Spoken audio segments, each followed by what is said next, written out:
Hi friends, before I start this episode of First Cup, I want to help you with your Christmas gift shopping plans. Do you have someone special on your list who is hard to shop for? Or are they interested in unique one-of-a-kind gifts? Then Wishing Stars Native Creations is your answer. My dear friend Chris Mayer has been making Native American jewelry for several years and is ready to help you give that special someone in your life a one-of-a-kind gift. Just go to www.facebook.com/Wishing Stars Native Creations. That's facebook.com/Wishing Stars Native Creations. It's all one word. Wishing Stars Native Creations. Go there today and find out how Chris can help you. She accepts several forms of payment, including money orders and PayPal. CBS presents this program in color.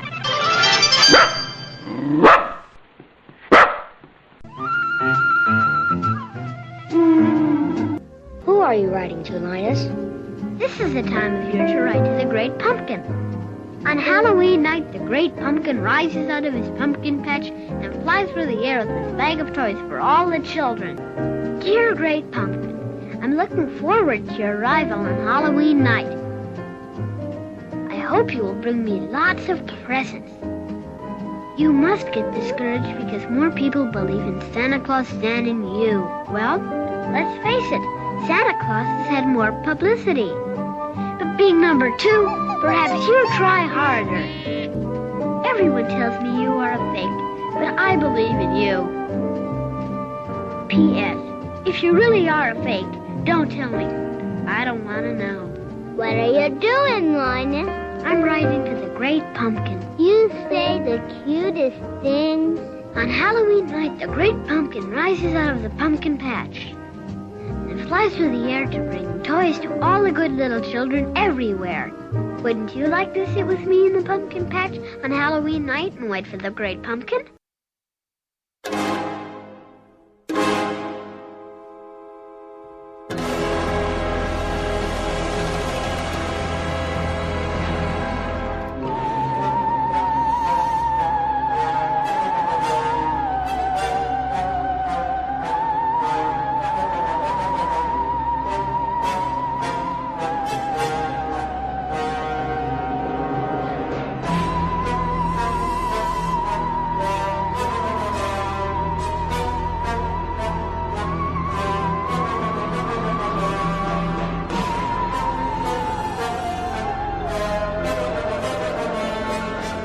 Greetings, my friend.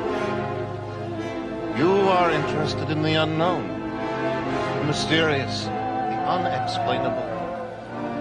That is why you are here. And now, for the first time, we are bringing you the full story of what happened. We are giving you all the evidence, based only on the secret testimony of the miserable souls who survived this terrifying ordeal. The incidents, places. My friend, we cannot keep this a secret any longer. Can your heart stand the shocking facts of the true story of Edward D. Wood, Jr.?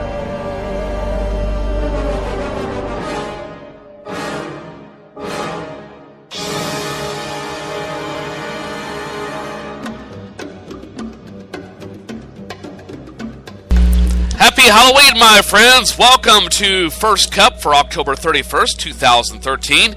Have you heard about this in the news? Health and Human Services Secretary Kathleen Sebelius testified on the failed launch of Obamacare yesterday. She said they're working hard to make sure it is a better experience. If calling the help desk, if you're put on hold, you can eavesdrop on any one of 35 world leaders. Well, again, good morning, my friends. It is Halloween 2013, and it's time for your First Cup. Yours truly, Joe Hafner, here in Studio 27 on this spooky Thursday morning. And doing a little different thing with the theme today. This is the opening theme to one of my favorite movies, Ed Wood's. And if you've not seen it, it is a great film. Only in Hollywood can they make a very good film about one of the worst, probably the worst film director in movie making history. And the story is bizarre, but it's all true. As bizarre as it is. Check it out. It was released in 1994. Well, before I get into the heart of today's program, I want you to remind you that you can send me your comments about this tongue-tied announcer, things that you like about this program, don't like about this program, things you'd like to hear or don't want to hear. Send those emails to gunthershouseoffriends@gmail.com or give me a call on my Skype account and look up G800-486-8437. Okay, that's G800-486-8437. Also, follow me on Twitter at jhafner99. And look up my website, tinyurl.com/Gunther's House. That's good on your PC, Mac, Linux, or tablet computer. And also on your smartphone at tinyurl.com/Gunther Mobile. That's good on your Android, iOS, or Windows phone. And you can download the Stitcher app as well as the Spreaker app, both available on the internet, of course, Stitcher.com and Spreaker.com. Spreaker.com, be heard. And incidentally, the Stitcher app, if you go to the opening page of my website, if you look down at the bottom of the opening page, you'll see a direct link to the Stitcher app, which takes you to all of my programs that I produce here on the network. And speaking of other programs, come up on Sunday, November 10th at 6 p.m. Central Standard Time. I'll be paying tribute to the troops, veterans, through a USO program of sorts, and playing various programs from the golden days of radio, like Jack Benny, George Burns, Gracie Allen, things like that. So check it out, Sunday night, November 10th, right here on the Gunther House of Friends Podcasting Network.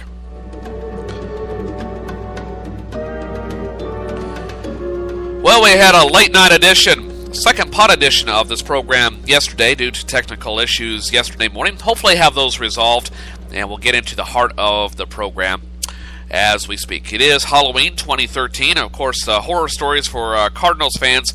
If you've not heard yet, which I seriously doubt is the case, the Cardinals lost last night, lost the 2013 World Series to the Boston Red Sox, and once again, congratulations to the Boston Red Sox in their win. It's good sportsmanship, but just the Cardinals, I don't think they really have their act together after the championship game series. But nevertheless, baseball's over, summer's over, here we are into fall, and tomorrow will be the first day of November. Can you believe it? Wow. And I just realized in 13 days from now, yours truly will be turning a year older. And not sure how I'm feeling about that, but that's a whole nother matter. So once again, congratulations to the Boston Red Sox who beat the Cardinals last night. The final score was 6-1.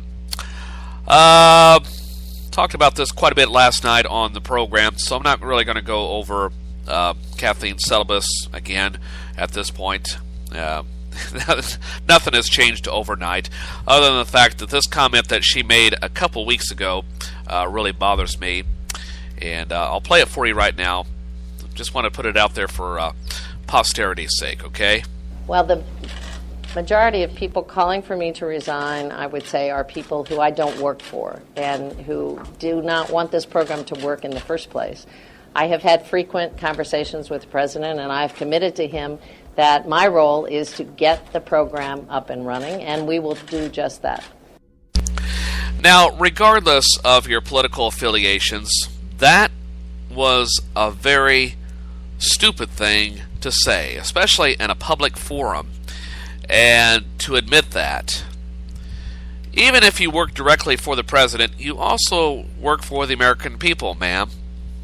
Department heads, yes, I understand how the government is structured, and I understand what she's getting at. But still, you're in the public arena. And if you're in the public arena, especially when taxpayers are paying for your salary, you're working for you and me. Okay? So that was a very stupid thing to say. And I hope she retracts that, but so far I don't think she has. But that statement has really bothered me. But that's all I'm going to say about that at this particular point. Other things I wanted to talk about on the program today. I've been putting this one off for a couple of days. But the United States Air Force Academy has finally decided to make the phrase, "So help me God," optional.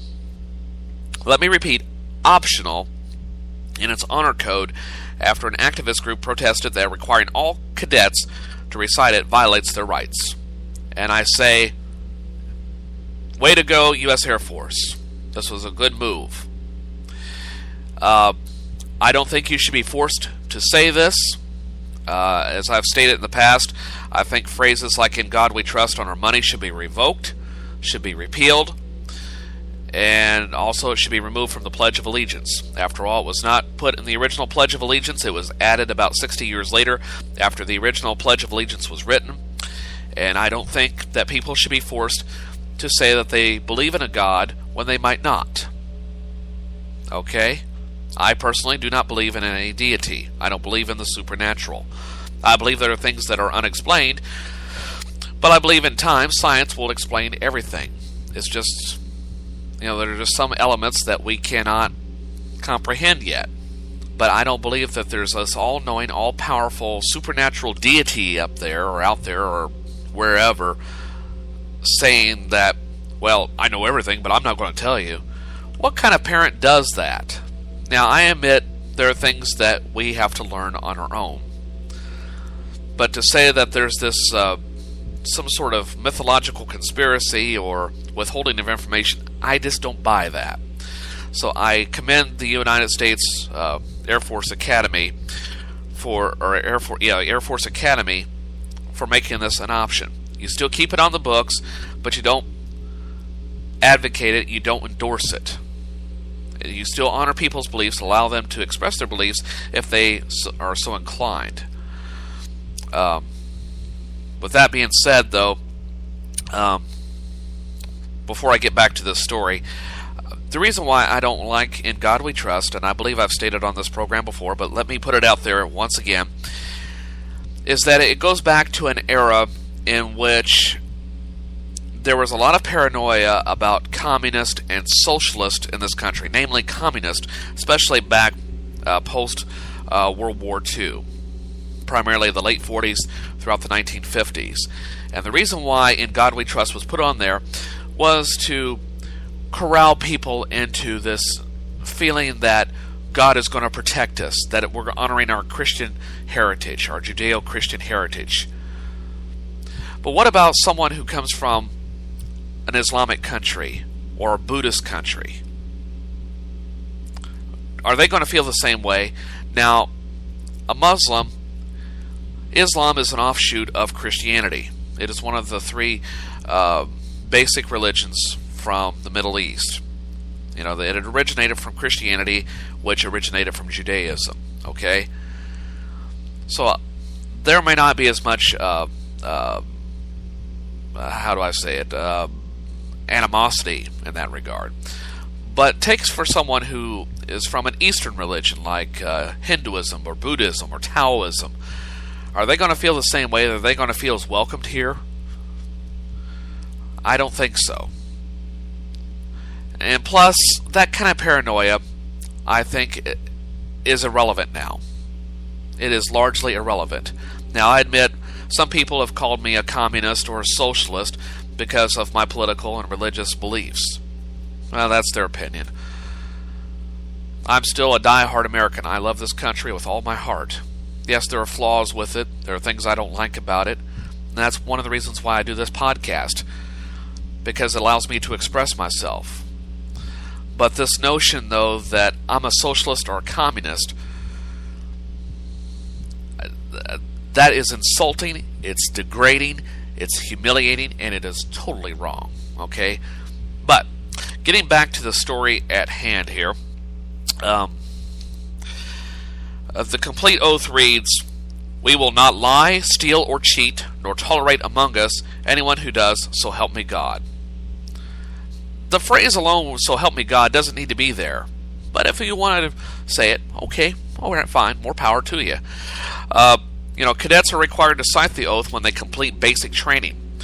It is also taken by the entire cadet wing each year as reaffirmation of their commitment to the honor code. That's according to AFA spokesman Major Bruce Vidal.